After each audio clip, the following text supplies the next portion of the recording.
좀 전에 읽은 본문을 말씀을 가지고 누구에게나 고난이 유익한 것은 아니다라는 제목으로 하나님 말씀을 함께 나누겠습니다. 신앙생활을 하면서 우리가 가장 많이 듣게 되는 이야기 중에 하나는 고난이 유익입니다라는 이야기입니다. 영국의 유명한 신학자인 토마스 애덤스도 이렇게 말을 했습니다. 그대에게 시련을 주는 것, 그것은 무엇이든지 그대의 유익으로 계산하라. 여러분, 정말 고난이 유익일까요? 지난 10월 22일에 저희 동네 한 아파트에서 일가족 4명이 숨진 채 발견이 되었습니다. 일간지 한 조선일보 기사에 의하면 중학교 3학년짜리 아이와 초등학교 5학년짜리 아이가 이틀째 등교를 하지 않아서 이웃의 신고를 받고 출동한 그 경찰에 의해서 발견되었다고 합니다. 발견 장소인 아파트 그 다락방에는 번개탄 12개가 놓여져 있었습니다. 조사 결과 그 사망한 일가족의 가장인 A씨는 사업 투자를 위해서 투자자들을 모집했는데 그 사업이 부진해지면서 투자자들에게 사기 혐의로 피소된 상태였다고 합니다. 안타깝지만 적지 않은 사람들에게 고난이 유익이 아니라 고난이 절망이 되고 있습니다. 아니, 오히려 어떤 사람들에게는 이 고난이 자기 자신은 물론 자신의 사랑하는 일가족에게까지 죽음으로 몰고 가는 그런 비극의 원인이 되기도 한 것입니다. 지난달 7일 강서구 내발산동의 한 빌라에서도 일가족 3명이 숨진 채 발견된 그 의문의 사건이 있었는데, 그 사건 역시 누군가의 범행이 아니라 부인의 부채를 감당하지 못한 그 한 가장이 고민하다가 수면제를 가족들에게 먹여서 살해한 뒤 자기 스스로 목숨을 끊은 사건으로 그렇게 알려졌습니다. 저는 이런 일련의 사건들을 바라보면서 그분들에게 고난이 유익이다라는 이 짧은 명제가 그들에게 진짜로 믿어지는 그런 일이 일어났다면 얼마나 좋았을까 하는 안타까움을 금할 길이 없었습니다. 하지만 안타깝게도 그들은 고난이 유익이 되지 못했고, 고난으로 인해서 그들의 인생은, 아니 그들의 가족 모두가 그렇게 비극을 맞이하는 그런 인생을 끝내고 말았습니다. 그런데 이것이 믿지 않은 사람들의 이야기가 아니라 믿는 사람들 역시 고난이 유익이 되지는 않는 것 같습니다. 고난이 오면 너무나 힘들어하고, 고난 때문에 절망에 빠지기도 하고, 고난 때문에 하나님을 부인하기도 하고, 하나님을 떠나는 사람들을 적지 않게 보게 되기 때문입니다. 그렇다면 사랑하는 여러분은 어떠세요? 고난이 유익이십니까? 고난이 정말 유익이다라고 아멘할 수 있다면 전 그분을 이렇게 축복하고 싶습니다. 계속해서 사는 날 동안에 고난이 오게 되기를 주님의 이름으로 축복합니다. 누가 여기에 아멘할 수가 있을까요? 저 역시 여기에 아멘할 수는 없습니다. 이 고난이 유익이다는 이 짧은 명제를 우리가 수도 없이 들어왔지만 실제 우리 마음속에서는 이 고난이 유익이라는 이 명제를 받아들이지 못하고 있는 것입니다. 그런데 놀랍게도 오늘 시편 기자는 이렇게 말합니다. 본문 71절을 한번 읽어볼까요? 앞부분입니다. 시작. 고난당한 것이 내게 유익이라. 뭐라고요? 고난당한 것이 내게 유익이다. 여러분, 이 사람이 어떤 사람이길래 이런 말을 할 수가 있었을까요? 혹자에 의하면 이 사람이 처한 상황이 다윗의 위기 상황과 너무나 흡사하기 때문에 다윗일 것이다 라고 말하기도 하고, 또 어떤 사람은 이 성경에 이렇게 능통한 것을 볼 때 성경에 능통했던 에스라가 아닐까 그렇게 추정하기도 합니다. 그러나 저자가 누구인지는 정확하게 밝혀지지 않습니다. 하지만 오늘 본문에 근거할 때 저자는 극심한 고난 속에서 이런 고백을 했다는 것입니다. 우리가 고난이 오기 전에는 고난이 유익입니다라고 할 때 아멘할 수 있지만, 막상 고난이 오면 하나님 왜 이런 시련을 나에게 주십니까? 라고 말할 수밖에 없는 연약한 사람들인데, 이 사람은 고난 중에서, 극심한 고난 속에서 고난이 유익입니다라고 고백할 수 있었다는 것입니다. 아니, 어떻게 그럴 수가 있었을까요? 도대체 이 사람은 누구이기에 그렇게 고난이 나에게 유익이 되었습니다라고 말할 수가 있었던 것일까요? 그것은 바로 시편 기자가 하나님의 말씀을 가까이 하는 사람이었기 때문입니다. 다시 말해서 하나님의 말씀을 가까이 하지 않는 사람은 고난이 유익이 될 수 없다는 것입니다. 고난이 왔을 때 내가 붙들 수 있는 말씀, 내가 생각나는 말씀, 그 말씀이 없는 사람들에게 고난은 유익이 아니라 절망이고, 그 고난은 자신은 물론 자신의 사랑하는 가족들까지 죽음으로 내모는 그런 비극의 주인공이 될 수가 있다는 것입니다. 오늘 시편 119편이 있는 시편 전체의 주제는 바로 시편 1편입니다. 시편 1편은 이렇게 시작합니다. 복 있는 사람은 악인의 꾀를 쫓지 아니하고 죄인들의 길에 들어서지 아니하고 오만한 자리에 앉지 아니하며 오직 여호와의 율법을 즐거워하며 주야로 그 율법을 묵상하는 자라고 말하고 있습니다. 다시 말해서 시편 전체의 주제는 복 있는 사람이 어떤 사람인가? 복 있는 사람이고요. 그 복 있는 사람은 바로 하나님의 말씀을 가까이 하는 사람이다. 그게 시편 전체의 주제입니다.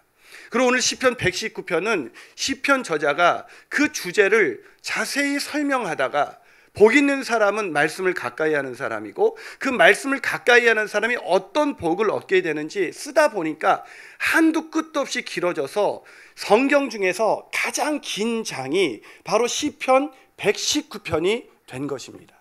저는 아마 상상하기는 이 시편 저자는 성경의 유익, 성경이 우리에게 어떤 복을 가져다 주는가를 적다가 176절까지 적다가 더 이상 적으면 끝도 없겠다 해서 중단한 게 아닐까 저는 생각합니다.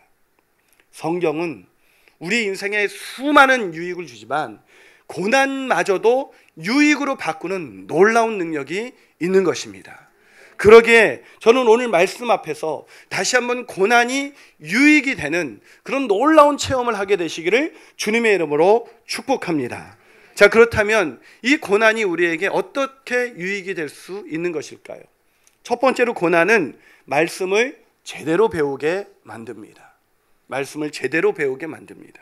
자, 오늘 보면 71절에서 시편 저자는 이렇게 말합니다. 자, 한번 다시 읽어볼까요? 시작. 고난당한 것이 내게 유익이라. 이로 말미암아 내가 주의 율례들을 배우게 되었습니다. 고난의 첫 번째 유익이 뭐라고요? 주님의 율례, 주님의 말씀을 배우게 되었다는 것입니다. 시편 저자는 이 말을 어떤 의미로 사용하는 것일까요? 내가 주님의 말씀에 대한 지식, 체계적인 지식을 갖게 되었습니다 라는 이야기일까요? 내가 주님의 말씀을 남들보다 더 많이 알게 되었습니다 라는 뜻일까요? 그런 뜻이 아닐 것입니다. 오늘 본문을 보면 뒷부분에서 고난당한 것이 내게 유익이라 내가 주님의 율례를 지키게 되었다라고 말하고 있습니다. 배운다는 것은 그 말씀에 대한 지식을 갖게 됐다는 게 아니라 그 말씀대로 살 수 있게 되었다는 것을 의미하는 것입니다. 왜요? 고난당해서 그랬다는 것입니다. 여러분, 고난당하기 전에는 말씀을 아무리 들어도 사실 배우지 못합니다. 근데 고난을 당하면요, 말씀이 살아있는 말씀이 돼서 오늘 나에게 들려주는 하나님의 음성이 됩니다.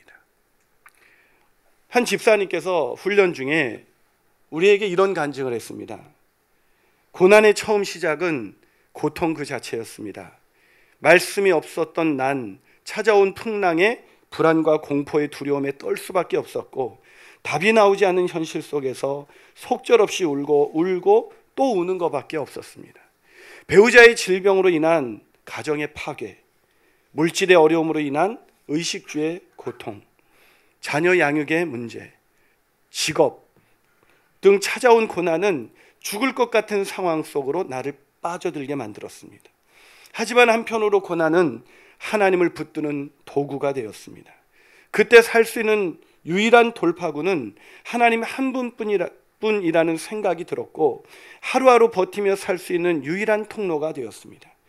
몰려오는 불안과 공포 속에서 말씀과 기도가 나의 유일한 버팀목이었고 숨을 쉴 수 있게 했습니다. 시편 119편 67절 고난당하기 전에는 내가 그릇 행하였더니 이제 주의 말씀을 지키나이다.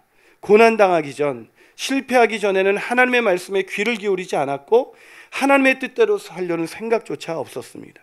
그러나 고난과 고통을 통하여 이제 멍에를 메고 주님을 따르는 길을 배우게 되었습니다. 여러분, 제가 설교나 강의를 하다 보면 제일 은혜 받는 사람이 누군지 아십니까?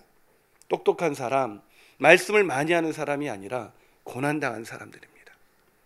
고난당한 사람들에게 말씀은 그냥 들려지지가 않습니다. 그 말씀은 살아서 운동력이 있어서 그 사람의 심령을 쪼개면서 그 사람의 인생을 완전히 바꾸어 버리게 되는 것입니다. 오늘 시편 기자도 마찬가지였습니다. 67절에서 그는 이렇게 말합니다. 한번 같이 읽어볼까요? 있습니다. 시작. 고난당하기 전에는 내가 그릇 행하였더니 이제는 주의 말씀을 지킵니다. 자, 고난당하기 전에는 말씀을 따라서 살지 못하고 그릇 행했다고 말하고 있습니다. 이 말이 무슨 얘기일까요? 고난당하기 전에는 저는 말씀을 배울 수가 없었습니다. 고난당하기 전에는 저는 말씀대로 살고자 했으나 살 수는 없었습니다. 많은 사람들이 말씀 앞에서 말씀대로 살고는 싶은데 그렇게 잘 안 된다고 말합니다. 왜 그럴까요? 고난이 없기 때문입니다. 애들을 키우다 보면요, 애들에게는 말로 해서 안 들을 때가 참 많이 있습니다. 좋은 말로 하면 아이들이 더 잘 들을 것 같지만 아이들이 언제 행동이 바뀌냐면 고난당할 때입니다. 매를 들 때입니다. 그래서 매를 자주 들 수밖에 없는 것은 매 맞으면 한 며칠 가는데 매를 안 들면 좋은 말로 하면 또 그럽니다. 이게 인간의 죄성입니다. 애들만 그럴까요? 고난이 없으면 인간은 절대로 말씀대로 살지 않습니다. 하나님께서 매를 드셔야 이 매를 맞는 순간 아, 내가 이렇게 살아서는 안 되는구나 처절하게 깨닫는 것입니다. 그렇기 때문에 고난을 당하지 않고는 말씀대로 살아갈 재간이 없는 것입니다. 예수를 믿어도 변화되지 않을 때라는 책을 쓴 스티브 아터버는 그 책에서 이렇게 말합니다. 고통과 환난, 역경을 통과하지 않고 믿음의 깊은 세계로 들어갈 수는 없다. 고난이 없이는 믿음의 세계를 알 수 없다는 것입니다. 고난이 없이는 하나님의 말씀이 깨달아질 수 없다는 것입니다. 그는 또한 이어서 이렇게 말합니다. 나는 안락하고 평탄한 인생을 지내온 사람들을 안다. 나는 그들에게 최고의 인생, 안락하고 유복한 인생을 사는 사람은 예수님의 필요성을 느낄 수 없다고 말한다. 이런 사람은 성장할 수 없다. 왜 내가 교회를 오랫동안 다녔는데도 나는 왜 성장하지 않는 것일까? 왜 내가 말씀을 그렇게 듣고 그렇게 살려는 마음은 간절한데 왜 그렇게 살지 못할까? 그것은 우리가 아직도 매를 맞아보지 않았기 때문입니다. 하나님 앞에서 주님 정말 잘못했습니다. 이제는 내가 이 길에서 돌아서기를 원합니다라는 고난이 오지 않았기 때문입니다. 그러기에 고난은 축복입니다. 고난만이 우리로 하여금 말씀을 제대로 배우게 만들기 때문입니다. 그 고난의 축복이 저와 여러분 가운데 있게 되기를 주님의 이름으로 축복합니다. 한 발 더 나가서 고난은 우리에게 어떤 유익이 되는 것일까요? 두 번째 유익은 고난은 우리를 겸손케 만든다는 것입니다. 제가 사실 이 구절을 읽었을 때 처음엔 이해가 되지 않았습니다. 고난당한 것이 내게 유익이라. 어떻게 그게 유익입니까? 고난당하지 않고 내가 원하는 대로 우리 남편이 승승장구하고 우리 아이들이 내가 원하는 대로 그렇게 진로가 열려지고 이게 유익이지 어떻게 고난이 유익일 수가 있겠습니까? 근데 제 마음속에는 왜 꼭 고난을 당해야 이 성경을 연구하다가 왜 고난을 꼭 당해야 말씀을 지키게 되지? 매를 맞아서 지키게 되겠지만 그건 한시적이지 않은가? 왜 꼭 고난을 당해야 사람들은 말씀을 배우게 될까? 이런 의문이 있었습니다. 그래서 오늘 본문을 수도 없이 읽다가 67절에 제 마음이 꽂혔습니다. 이 67절이 어떻게 되어 있습니까? 자, 67절을 한번 읽어볼까요? 시작. 고난당하기 전에는 내가 그릇 행하였더니 이제는 주의 말씀을 지킵니다. 이 말씀이 바로 그 비밀이 있었습니다. 이 고난당하기 전에는 이 번역을 제가 이해하기 위해서 다른 번역본을 다 비교하다가 70인역이라는 그 성경을 읽게 되는데 그 70인역에는 고난당하기 전에는 이 말씀이 어떻게 번역되어 있냐면 내가 겸손해지기 전에는 이렇게 되어 있었습니다. 무슨 말입니까? 고난이 우리를 겸손케 만든다는 것입니다. 겸손해야 하나님의 내 생각과 내 의지를 내려놓고 하나님의 말씀대로 살 수 있게 된다는 것입니다. 우리는 우리가 연약해서 말씀대로 살지 못한다고 생각합니다. 아니요, 우리가 교만하기 때문입니다. 한 여성 제자반 일기에서 한 여성 집사님께서 이런 간증을 했습니다. 고난은 축복이다. 이 말씀은 제가 아주 좋아하는 말씀입니다. 왜냐하면 이 말씀이 제 뼛속 깊이까지 절실히 그렇다는 것을 느끼고 있기 때문입니다. 지금도 광야에서 살고 있지만 여러분은 이 단순한 이 한 단어를 모르지만 저는 이분이 당한 고난이 얼마나 극심한 고난인지를 제가 알기 때문에 이 말의 표현을 지금도 읽는데 마음에 짠하는 게 있습니다. 지금도 광야에서 살고 있지만 매일매일 만나와 구름 기둥과 불 기둥으로 이끌어 주시는 주님과 함께 살아가기에 매일 기적을 체험하며 감사함으로 가나안 땅 가기를 소망하며 살고 있습니다. 한 번은 하나님께서 기적적으로 한 달 매일 마이너스로 살다가 그게 채워졌다고 감사하면서 고마워하는 그분의 그 얼굴을 잊을 수가 없습니다.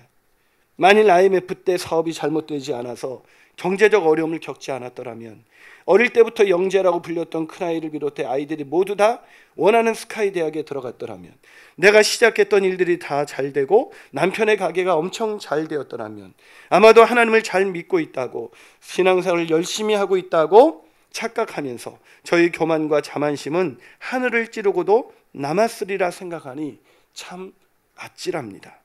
하나님은 살면서 크고 작은 수많은 고난, 아니 고난의 축복을 통해 제 자신이 누구인지 알게 해주셨고, 오직 주님께만 의지하고 오직 주님의 은혜로만 살아갈 수밖에 없음을 알게 해주셨습니다. 고난의 축복을 통해서 내 자신이 얼마나 형편없는 사람인지 알게 됐고, 그래서 주님만 의지하는 인생을 살게 되었습니다. 사랑하는 여러분, 겸손하세요? 정말 겸손하십니까? 많은 분들이 겸손을 오해합니다. 저에게는 아시는 것처럼 제가 애가 늦어져서 이제 큰딸이 중학교 3학년입니다.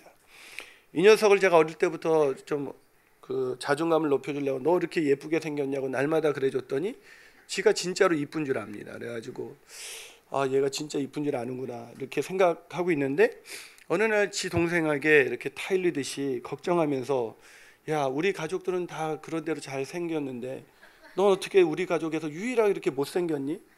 이렇게 말을 하는 거예요. 사실 둘째가 조금 더 낫거든요.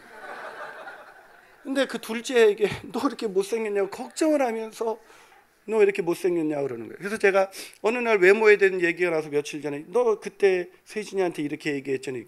아빠 제가 언제 그랬냐는 거예요. 자기는 그런 얘기를 한 적이 없다는 거예요. 진짜요? 그랬더니 아빠 저 진짜 저 못생겼어요. 그러는 거예요. 근데 내가 그 말을 처음 듣고 세은아 너 왜 이렇게 겸손해졌어? 이렇게 얘기를 했더니 아빠 저 원래 겸손해요 그러더라고요. 우리 아이가 왜 자기가 겸손하다고 말했을까요? 아마 자기가 이쁜데도 저 부족합니다, 저 못생겼습니다 라고 말할 줄 알게 되었다는, 즉 자신을 사람들 앞에서 낮추는 언사를 사용할 수 있게 되었다는 뜻이었을 것입니다. 그러나 겸손은 그런 뜻이 아닙니다. 성경에서 말하는 겸손은 내가 일을 많이 해놓고 제가 뭔가 한 게 있어야죠 라고 말하는 게 아닙니다. 저도 그래 봐서 아는데 그때도 올라오는 교만을 누를 수가 없었습니다. 겸손은, 성경이 말하는 겸손은 하나님 앞에서 내가 얼마나 죄인인지를 깨닫는 것입니다. 그게 겸손입니다. 누구보다도 겸손했던 사도 바울은 디모데전서 1장 15절에서 이렇게 말했습니다. 믿보다 모든 사람이 받을 만한 이 말이요 그리스도 예수께서 죄인을 구원하시려고 세상에 임하셨다 하였도다. 죄인 중에 내가 괴순이라. 디모데전후서는 사도 바울의 마지막 서신입니다. 그가 더 많이 죄를 지었기 때문에 이런 고백을 한 것이 아닙니다.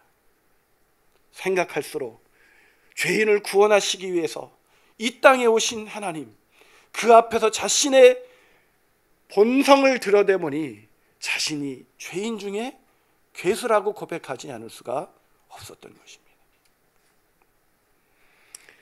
그러기에 겸손은 내가 다른 사람들보다 더 나를 낮추는 행위가 아니라 하나님 앞에서 내 죄성의 본질을 발견하고 그것을 통회하면서 내가 어떤 존재인지를 제대로 아는 것입니다. 그런데 사람들은 자기가 얼마나 망가진 죄인인 줄을 알지 못합니다. 그래서 겸손하지 않습니다. 그래서 내 생각을 포기하지 않습니다. 내 뜻을 포기하지 않습니다. 그러나 앤드류 머레이는 말합니다. 겸손이 무엇인가? 유명한 그의 책 겸손에서 이렇게 말합니다. 죄에 대한 인식이 우리를 겸손하게 만든다. 다시 말해서 철저한 죄에 대한 자각이 없이 우리가 겸손한 척하면서 살 수는 있지만 정말 겸손한 인생이 무엇인지는 알 수가 없다는 것입니다. 그런데 우리의 죄인됨을 누가 깨우쳐 줄 수 있을까요? 애들의 죄인됨을 누가 깨우칠 수가 있을까요? 그 아이들이 잘못된 길을 걸어갈 때 그 아이를 향해서 매를 드는 부모의 매만이 그 아이가 잘못된 길을 걸어가고 있음을 보여주고 그 아이가 그걸 반복할 때 매를 들 때만이 그 아이가 구제불능의 죄인이라는 사실을 알려줄 수 있는 것입니다. 다시 말해서 오늘 시편 기자가 겸손해질 수 있었던 것은 성경 공부를 많이 하고 훈련을 받아서 겸손한 척했던 것이 아니라 끊임없는 고난 속에서 자신이 얼마나 죄인인가를 발견할 수 있었기 때문입니다. 다시 말해서 고난이 없는 사람은 겸손해질 수가 없고 겸손해질 수 없는 사람은 고난이 축복이라고 말할 수 없다는 것입니다. 사랑하는 여러분, 오늘 저와 여러분이 하나님의 말씀 앞에서 우리의 정체성을, 우리의 본질을, 망가진 우리의 영혼을 제대로 보게 되기를 주님의 이름으로 축복합니다. 마지막으로 고난은 우리에게 어떤 유익이 되는 것일까요? 고난은 말씀의 진가를 알게 합니다. 미국의 한 목재소에서 일하는 직원이 있었습니다. 그런데 어느 날 회사에서 청천벽력과 같은 해고 통보를 받게 됩니다. 마음 다해서 일했던 회사에서의 해고 통보는 이 사람에게 배신감으로 다가왔고 말할 수 없는 원망과 분노와 좌절이 그 사람의 마음을 휩쓸기 시작했습니다. 얼마나 견디기 힘들었는지 어느 날 그는 죽기로 작정하고 아내에게 이렇게 말합니다. 여보, 내가 할 수 있는 난 모든 일을 다 해봤지만 나에겐 소망이 없어. 나 차라리 죽고 싶소. 그러자 아내가 말했습니다. 여보, 할 수 있는 것을 다 했다고요? 아니요, 당신 해보지 않은 게 있어요. 아니, 내가 무슨 일을 해보지 않았단 말이에요. 나는 할 수 있는 것을 다 해봤단 말이에요. 도대체 내가 뭘 안 해봤단 말이에요. 그러자 그 아내가 여보, 당신 하나님께 매달리지 않아 봤잖아요. 하나님께 기도해 보지 않았잖아요. 하나님께 매달려 기도해 보세요. 이 말이 이 남자의 마음을 파고들었습니다. 그래서 하나님 앞에 기도하기로 하고 날마다 성전에 나가서 기도합니다. 그의 기도는 이렇게 시작됐습니다. 하나님, 살아계신다면 내 앞길을 열어줘 보세요.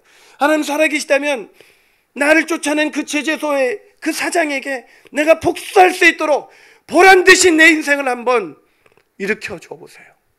그렇게 기도했습니다. 매일 나가서 그렇게 기도하는데 근데 이상한 일이 생기기 시작했습니다. 기도하면 기도할수록 마음속에 그 누를 수 없었던 그 분노가 사라지기 시작하는 거예요. 그 상대를 향한 그 적대감이 사라지면서 오히려 자신이 헛된 물질을 추구했었기에 자기가 얼마나 험한 것을 추구했던 그런 죄인 중에 죄인이었는가를 깨달아지면서 자기가 헛된 것을 추구했던 그 불쌍한 인생이었다는 것이 깨달아지기 시작한 것입니다. 그래서 결국 복수하기 위해서 시작했던 그의 기도는 오히려 하나님의 은총, 내가 죄인으로서이다, 나를 불쌍히 여겨주소서라는 그 기도로 바뀌어지게 된 것입니다.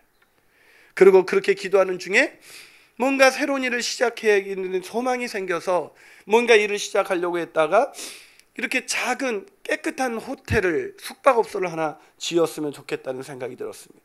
그 당시 화려하고 비싼 숙박업소는 다 타락한 사람들의 온상이었고, 건전한 숙소는 너무나 허름하고 더러워서 사람들이 이용할 수가 없었습니다. 그래서 그는 융자를 겨우 얻어서 사람들이 편안하게 쉴 수 있는 작은 숙소 하나를 짓기 시작했습니다. 그런데 이 숙소가 사람들에게 인기를 끌며 사랑을 받으면서 숙소는 하나씩 더 늘어가기 시작했고, 세계적인 체인망을 갖는 그런 세계적인 호텔이 되었습니다. 이 사람이 누군지 아십니까? 바로 홀리데이인 호텔의 창업자인 캐먼스 윌슨의 이야기입니다. 여러분, 이 사람이 얻은 축복이 무엇입니까? 바로 고난을 통해서 해고되었지만, 해고라는 고난을 통해서 더 큰 세상 사람들이 부러울 만한 그런 체인망을 가진 그런 CEO가 됐다는 것, 이것이 이 사람의 축복입니까? 네, 그것이 축복이 아닌 것은 아니겠죠. 그러나 이 캐먼스 윌슨이 받은 축복은 세계적인 체인망을 가진 그런 CEO가 됐다는 것이 아니라, 자기가 헛된 것을 추구했던 인생, 그 인생을 사랑하셔서 그 독생자 예수 그리스도를 이 땅에 보내셔서 자기를 살리신 하나님의 놀라우신 은혜, 그래서 내가 이렇게 살아 죄인을 다시 살게 하신 그 은혜로 인해서 오늘을 살아갈 수 있게 되었다는 것입니다. 그에게 축복은 세계적인 호텔 체인망이 아니라 하나님의 은혜였습니다.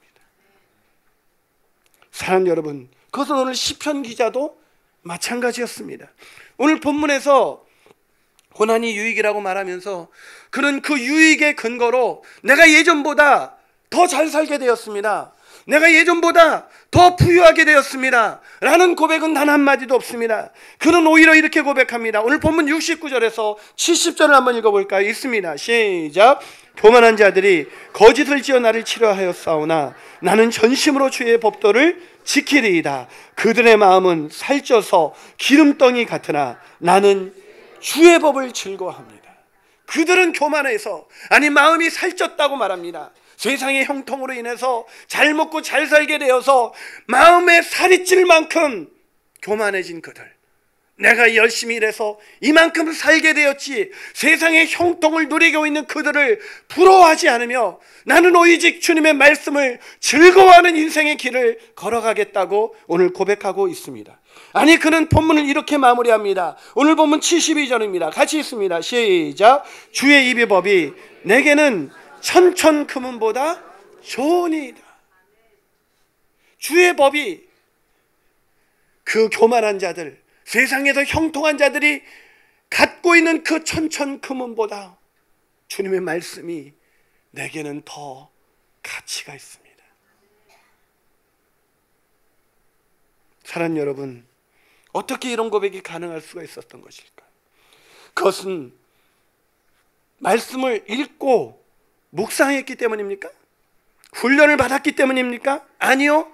누구도 당해보지 못했던 극심한 고난, 그 고난 속에서 자기 죄에 대한 철저한 인식이 있었고, 그 인식으로 인해서 그는 자신이 그릇 행동했던 잘못된 인생의 목표를 가지고 살아왔다는 걸 깨닫게 되었고, 그로 인해서 하나님 앞에 나아갔을 때에 그 죄인 중에 죄인인 자신을 물리치지 아니하시고 하나님의 은혜로 구원해 주신 그 놀라우신 은혜를 깨달았기 때문입니다. 그래서 이제 주님의 말씀이 내게는 그 어떤 것보다도 값진 것이 된 것입니다. 고난만이 말씀의 가치를 깨닫게 합니다. 저는 서두에서 경제적인 어려움으로 인해서 사랑하는 가족을 죽이고 자기 스스로 목숨을 끊은 그 안타까운 사연이 제가 사는 아파트 동네에서 일어났다는 이야기를 드렸습니다. 고난이 그 자신뿐만 아니라 그 가족들을 죽음으로 몰고 간 것이죠. 고난이 그들에게 왜 유익이 되지 못했을까? 그러나 고난이 유익이 된 또 한 사람을 저는 알고 있습니다. 많은 사람들이, 여러분도 이 사람을, 영화를 좋아하신다면 이 사람을 알 수 있을 것입니다. 이 사람은 아주 세계적으로 유명한 헐리우드 스타입니다. 이 헐리우드 스타가 자신을 많은 사람들이 알고 있지만 자신의 스토리, 아무도 알고 있지 않은 자신의 스토리를 SNS에 공개했습니다. 그 글은 이렇게 기록되어 있었습니다. 많은 사람들이 나를 알지만 내 스토리는 모릅니다. 나는 3살 때 아버지가 내 눈앞에서 세상을 떠났습니다. 학교를 제대로 다니지 못했고 성적 향상은커녕 더 힘든 것은 난독증, 글을 읽지 못하는 것과 싸우는 것이었습니다. 결국 고등학교를 졸업하지 못했습니다. 23살 때에는 나의 가장 절친한 친구였던 리버 피닉스가 약물 과다 복용으로 죽었습니다. 1998년 제니퍼라는 여인을 만나 사랑에 빠졌고 그녀는 제 사랑하는 딸을 임신했습니다. 그러나 첫 딸은 8개월 만에 이 세상을 떠났습니다. 아내는 그 일이 있은 지 18개월 후에 차 사고로 세상을 떠났습니다. 이후 나는 아이를 갖는 것도 결혼을 하는 것도 포기했습니다. 또한 그런 즈음에 내 사랑하는 여동생이 혈액암에 걸렸습니다. 오늘 그 아이가 기적적으로 치유를 받았습니다.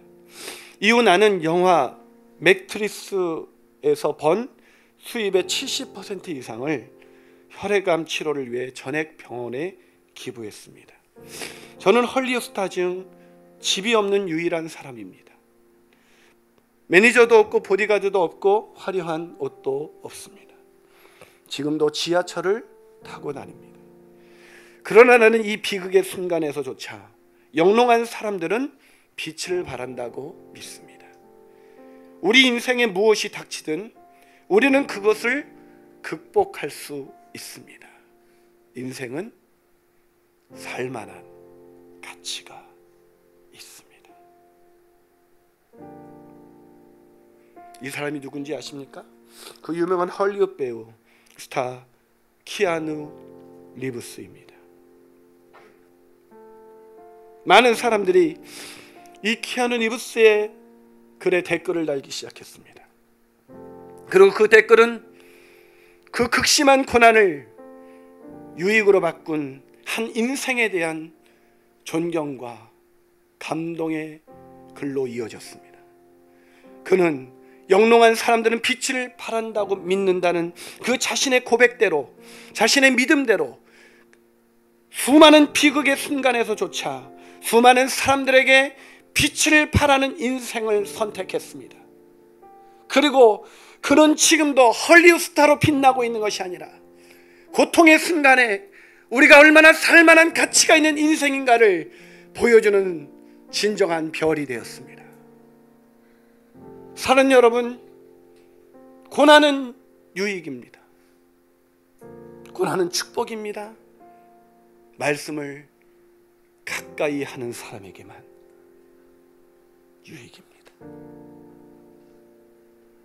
저는 오늘 이 말씀을 들은 성도 중에 고난의 순간 기억할 수 있는 말씀이 없어서 절망에 빠져 자신의 인생을 내던지는 사람이 없기를 소원합니다. 고난의 순간에 기억나는 말씀이 없는 인생이야말로 가장 불쌍한 인생입니다. 기도하시겠습니다.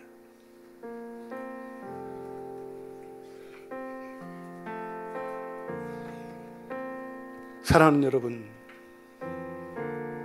고난이 유익이십니까? 사사로운 고난에도 불평하고 살고 있지는 않으세요? 나 너무 힘들다. 여보, 나 너무 지쳤어. SNS를 보면 여기저기 자신의 일상 속에 힘들다는 표현을 하는 사람들을 쉽게 볼 수가 있습니다. 그래서 누군가가 위로해주고 누군가가 그 사람의 마음을 알아주기를 기대하는 사람들의 그런 목소리를 우리는 쉽게 발견할 수가 있습니다. 그러나 그 수많은 자신의 그 고난 속에 무너진 사람들 속에서 영롱한 별빛처럼 빛나는 사람들이 있습니다.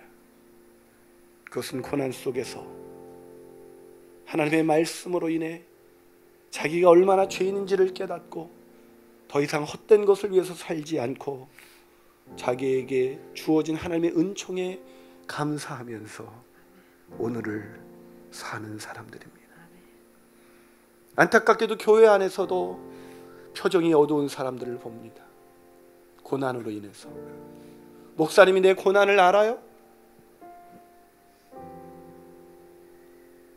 누군가를 원망하면서 오늘의 시간을 지내는 사람들을 봅니다. 그러나 오늘 누구보다도 극심한 고통 가운데 있는 성경 기자는 말합니다. 고난은 유익입니다.